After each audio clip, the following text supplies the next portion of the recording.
welcome to Viewpoint. My name is Volodymyr, and right now I'm joined by the aviation expert, Ms. Andriy Guck, to discuss the report of the Dutch Safety Board regarding the downing of flight MH17. Andriy, welcome to Viewpoint. Hello.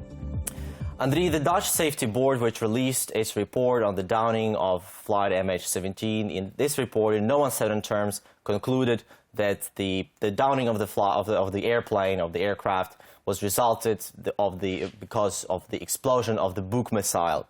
However, also in this report, a lot of attention was focused on the safety of flights over eastern Ukraine, and Ukraine was somehow accused of not closing its airspace completely. Even though Ukraine did close its airspace for traffic below 30,000 feet, the report said that it should have closed completely.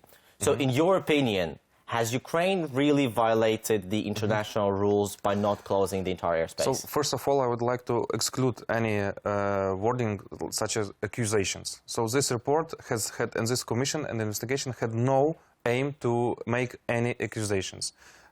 It has two aims. First one is to establish the cause of this crash. And the second aim is to make recommendation for the future in order to avoid such a situation in the future. And according to the first aim, Commission established that the only cause of the crash is the detonation of an exact warhead, of an exact missile and exact system Buk. And the second aim, recommendations for future. And in this part of the report, we can say about air route decision-making, airspace closure decision-making, and here I think it won't ever lead to final effective grounded accusations of Ukraine. Why? Because in this report they stated that all over the world where conflict exists, no one closes airspace. This is an actual worldwide practice, and this needs to be changed. And Ukrainian actions to close airspace on some altitude is corresponding with this worldwide practice. They analyzed Congo, Yemen, Mali, Somalia, Syria, now Libya, and a few other conflicts, and nowhere except of 2 or 3 countries, including Ukraine, airspace was closed. So, but basically, should Ukraine be worried? Does the wording in the report, which suggests that in the future that the airspace should be closed completely, would give any help for lawyers? Well, we're both lawyers. We understand. We know that we're jumping on words. So, is it possible that if there are any civil lawsuits against by any of the families against Ukraine, this will be something the lawyers would use? We have 298 families. Of course, we will have 200 and more lawyers. Of course, some of them will decide to sue Ukraine too. Not only Ukraine, but Ukraine too. But to my mind, this was not a cause of the crash. And it was a worldwide practice. Moreover, if we look to the Russia, Russia also closed their airspace, and they indicated a reason of armed conflict. And Russia also didn't close airspace fully. It closed on the same altitude as Ukraine. And they understood that it was a war conflict. So any claims that Ukraine did something violate something, it's not a violation. Every country has its own sovereignty, and it is stated in this report, and no one can force a country to close its airspace. Yeah, but apart from having sovereignty over its airspace, there are also generally accepted rules, recommendations by International Civil Aviation Organization. And these general accepted rules are all applied by Ukraine. And not only Ukraine. The Russian decision was the same. Now you can fly over the Syria. It's not a problem, because no one considers that someone can give to this terrorists a weapon that can reach a civil flight. Well, now that we have Russians there, it might be different. So, and I think a few days more and Ukraine would close airspace fully. But we have this catastrophe, and now we should deal with it. I understand. Andriy, also, according to the report, Russia did not provide to the investigators the data from its flight radars. They claim that they do not store this data for such a long period. Is that also some sort of a violation, or that's totally fine? That's a very interesting issue, because we had 7 countries that participated in this investigation and provided some information. And the only country that didn't provide information from their radars is Russia.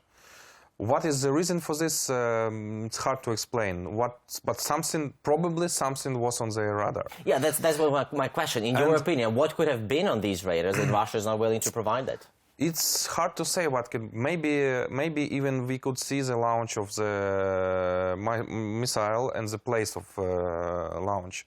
But this is definitely does not correspond with ICAO regulations, and if country has its own rules that contradicts to ICAO recommendations and best practice, the country should notify ICAO. After that, ICAO will know that the huge country does not store their radar data. This is a huge exception, and nowhere in the world we have this. So it is stated separately that Russia violated ICAO recommendations in this particular issue. But Russia made few other things that we can say indirectly that they probably tried to hide some information. For example, they tried to exclude some wreckages from the bodies, from the report. They tried to exclude information about Antonov plane that was fired before this catastrophe. And they tried to took away some other information from this report. So this is a very strange position. Yeah, absolutely. Obviously, now that the report has been out, which concludes that the MH17 was downed by a Buk missile, everybody, and most likely, foremost, the families, are waiting for answers. Who is responsible for this horrific tragedy? And this is something which is not the scope of this report, but the scope of the criminal investigation. So can you tell us who is concluding this criminal investigation and when we can see the findings of this investigation? First of all, not only the cause of this crash was established, all the other possible causes were excluded by this investigation. So even if Russia will try to claim that it was a other type of a missile or warhead, it wouldn't be sufficient, because this report excluded all other... Yeah, but this is something which they are contesting right now, correct? Yes. They're contesting. They will not succeed, because everyone is deeply analyzed in this report. And with regard to responsibility, also in this report there are stated that few other investigations in parallel are still conducted. First of all, it's body expertises. Secondly, is a criminal investigation. It's joint international investigators under provision of Dutch prosecution office. So, and this is a main investigation. And if we say, for example, what was the place of Buk missile launching, in this report, wasn't an aim of this investigation. It is the aim of criminal investigation. I think till the end of this year we will receive some preliminary information from this investigation. In your opinion, I assume that the most crucial piece of evidence is to conclude where which is the location of the launch of this Buk rocket. We saw a few months ago some YouTube information from this criminal investigators, and they tried to get information on the whole way of this Buk system from Russian border to the place of launch.